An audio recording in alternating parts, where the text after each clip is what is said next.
ओम नमो भगवते वासुदेवाय नमः। जय श्रीमन नारायण। दोस्तों आइए आज हम सुनते हैं वैशाख मास महात्म्य का 20वां अध्याय। जय श्री राधा कृष्ण।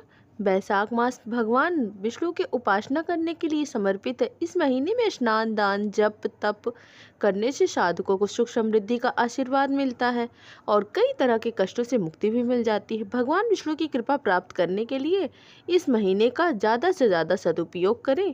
प्रेम से बोलिए विष्णु भगवान की जय हो। इस अध्याय में राजा पुर्यशा की पावन कथा सुनेंगे।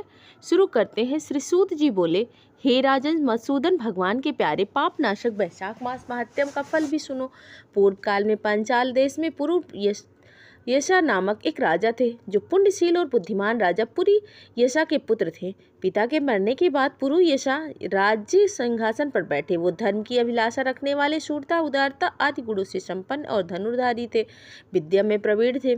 उस राजा ने अपने धर्म के अनुसार राज्य का पालन किया। कुछ समय के बाद ही राजा का सारा धन नष्ट हो गया। हाथी और घोड़े बड़े बड़े रोगों से पीड़ित होकर मर गए। ऐसा भारी अकाल पड़ा जो मनुष्यों का विनाश करने वाला था। पांचाल नरेश राजा पुरुयशा को निर्बल जानकर उनके शत्रुओं ने आक्रमण किया और युद्ध में उनको जीत लिया। इसके बाद पराजित हुए राजा ने अपनी पत्नी शिकनी के साथ जंगल में शरण ली। साथ में कुछ दासी और सेवकगण भी गए। इस प्रकार छिपे रहकर राजा मन ही मन विचार करने लगे कि मेरी यह क्या अवस्था हो गई है। मैं जन्म और कर्म से शुद्ध हूँ, माता और पिता के हित में तत्पर रहा हूँ, गुरु भक्त, उदार ब्राह्मणों का सेवक, धर्म परायण, सब प्राणियों के प्रति दयालु, देव पूजक और जितेंद्रिय भी हूँ। फिर किस कर्म से मुझे यह दो विशेष दुख प्राप्त हुआ है? मुझे ऐसी दरिद्रता प्राप्त हुई है। किस कर्म से मेरी पराजय हुई है और किस कर्म के फल स्वरूप मुझे यह वनवास मिला है? अक्सर इसी तरह का प्रश्न हम भी करते हैं ना, कि हमारे साथ ही यह सब क्यों हो रहा है। ऐसा ही राजा पुरोशा ने भी यह सोचकर, क्योंकि इस जन्म में तो उनको अपना कोई भी दुष्कर्म उन्होंने नहीं किया था। इस प्रकार चिंता से व्याकुल होकर राजा ने खिन्न मन से अपने गुरु मुनि श्रेष्ठ और याज और उपयाज का स्मरण किया। राजा के आवाहन करने पर उनके दोनों गुरु वहां पर प्रकट हुए। अपने गुरुओं को देखकर राजा हर्ष के साथ उठकर खड़े हो गए और बड़ी भक्ति के साथ गुरु के चरणों मस्तक में गिर पड़ कर प्रणाम किए। फिर वन में पैदा होने वाली शुभ सामग्रियों के द्वारा राजा ने उन दोनों का पूजन किया और विनीत भाव से पूछा, हे गुरुदेव, मैं गुरु चरणों में भक्ति रखने वाला हूँ। मुझे किस कर्म की से यह दरिद्रता मिली हुई है, ये शत्रुओं से पराजय प्राप्त हुई है? किस कारण से मेरा वनवास हुआ और मुझे अकेले रहना पड़ा? मेरे ना कोई पुत्र है, ना कोई भाई, ना ही कोई हितकर, ना मित्र। मेरे द्वारा सुरक्षित राज्य में ये इतना भारी अकाल कैसे पड़ गया? ये सब बातें विस्तार पूर्वक मुझे बताइए। राजा के इस प्रकार पूछने पर वो दोनों मुनि श्रेष्ठ कुछ देर ध्यान मग्न होकर बोले। राजा को बोले, राजन, तुम पहले के 10 जन्मों तक महापापी व्याघ्र रहे हो। व्याघ्र का मतलब होता है शिकारी, जो जानवरों का शिकार करता है। मुनि बोले, उस समय तुम संपूर्ण जीव मात्र की हिंसा में तत्पर रहते थे और तुमने कभी भी विष्णु भगवान का ना नाम लिया, ना ही ध्यान किया और ना ही उनको कभी नमस्कार किया। हे राजन, ऐसे करते करते तेरे 9 जन्म बीत गए। फिर 10वें जन्म में तुम सहाय पर्वत पर पुनः व्याघ्र हुआ।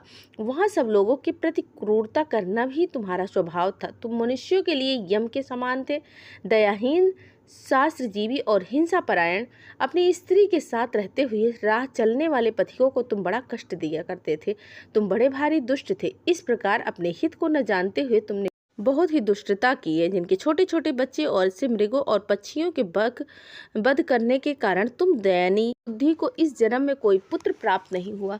तुमने सबके साथ विश्वासघात किया, इसीलिए तुम्हारा कोई सगा भाई नहीं हुआ। मार्ग में सबको पीड़ा देते थे, इसीलिए इस जन्म में तुम मित्र रहित हो। साधु पुरुषों के तिरस्कार से शत्रुओं द्वारा तुम्हारी पराजय हुई है। कभी दान न देने के दोष से तुम्हारे घर में दरिद्रता प्राप्त हुई है। तुमने दूसरों को सदा परेशानियों में डाला है, इसीलिए तुम्हें वनवास मिला है। सबके अप्रिय होने के कारण तुम्हें असहाय दुख मिला है।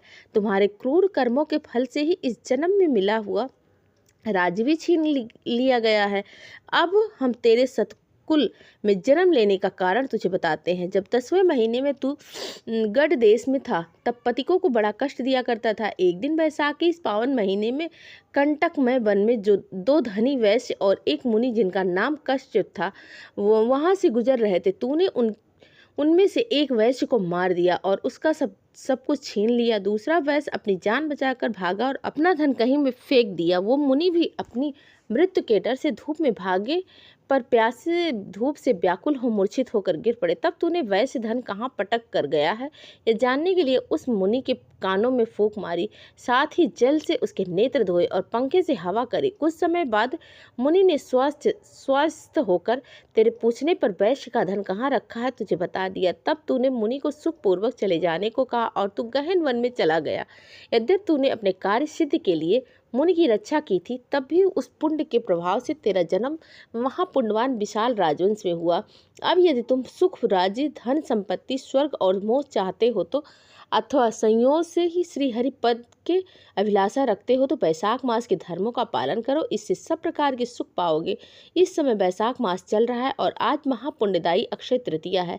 आज तुम विधिपूर्वक स्नान और भगवान लक्ष्मीपति की पूजा करो। यदि अपने समान ही गुणवान पुत्रों की अभिलाषा करते हो तो सब प्राणियों के हित के लिए प्याऊ लगवाओ। इस पवित्र बैसाख मास में भगवान मधुसूदन की प्रसन्नता के लिए तुम निष्काम भाव से धर्मों का अनुष्ठान करोगे तो अंतकरण शुद्ध होने पर तुम्हें भगवान विष्णु की प्रत्यक्ष दर्शन होंगे। यूं कहकर राजा की अनुमति ले उनके दोनों ब्राह्मण पुरोहित याज और अपयाज जैसे आए थे वैसे चले गए।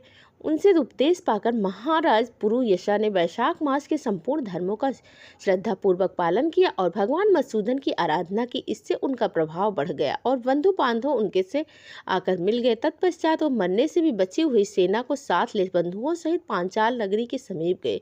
उस समय पांचाल राजा के साथ राजाओं का पुनः संग्राम हुआ और महारथी पुरुषा ने अकेले ही समस्त महाबाहु राजाओं पर विजय पाई। विरोधी राजाओं ने भागकर विभिन्न देशों में मार्गों में आश्रय लिया। विजय पांचाल राज ने भागे हुए राजाओं के कोष 10,000 करोड़ घोड़े, 3 करोड़ हाथी और 1 अरब रथ, 10,000 ऊँट और 3 लाख खच्चरों को अपने अधिकार में करके अपनी पुरी में पहुंचा दिया। बैसाख धर्म के महात्म ने राजा के सब मनोरथ पूर्ण किए और पांचाल देश समृद्ध हो गया। भगवान विष्णु की प्रसन्नता से इस पृथ्वी पर उनका एक छत्र हुआ, राज्य हुआ और गुरुता, उदारता आदि गुणों से युक्त उनके पुत्र हुए। घृष्टकृति, घृष्टकेतु, घृष्टधुमन, विजय और चित्रकेतु के नाम से प्रसिद्ध थे। धर्मपूर्वक प्रतिपालित होकर समस्त प्रजा राजा के प्रति अनुरक्त हो गए।